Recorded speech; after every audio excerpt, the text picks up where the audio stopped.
ওর কাছে কত টাকা থাকতে পারে? না হলেও 30-40 হাজার তো থাকবেই। অনেকক্ষণ ছিল এটিএমে।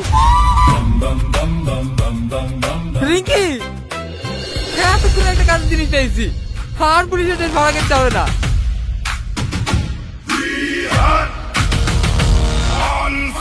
ফুল সেট আছে রে, 5 মাইল প্রতিদিন 500 টাকা করে ভাড়া লাগে।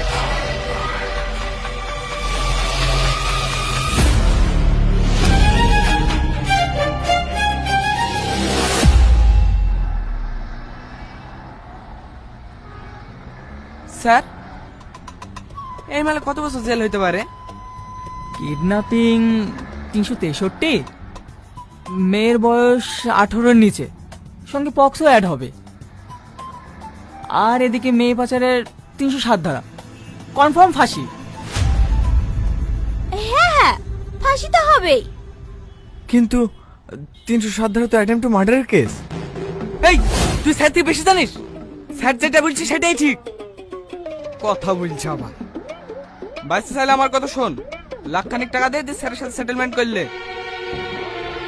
আমি কেন টাকা দিতে যাব? আমি কি কোনো অন্যায় করেছি নাকি? থানায় চলেন, সব প্রমাণ হয়ে যাবে।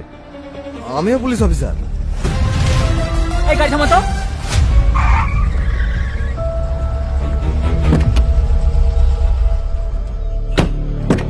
এই, কাকে ভয় দেখাচ্ছিস? তুই জানিস আমি কে? আমার ভাই বড় বড় গুন্ডা মস্তানের সব গ্রাম ছেড়ে পালিয়ে গেছে, আর তুই আমাকে ভয় দেখাচ্ছিস? তুই কোন পুলিশ অফিসার? তুই কে?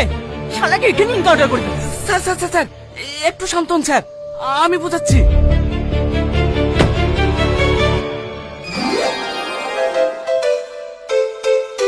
হে রাজু, মাল সত্যি সত্যি পুলিশ অফিসার না তো? আরে না না, শালা বাঁচালি গাই বলছে। এর আগে একজন এমএলএ ছেলে বলছিল না, যাহাই ভড়কানি দিয়েছি আর অমনি পরপরকে টাকা বার করে দিয়ে পালিছে। হ্যাঁ তাই তো। যা যা, টাকা পয়সা যা আছে লিলিকে মালকে ছেড়ে দিকা। ঠিক আছে, এরকম চ চ চ।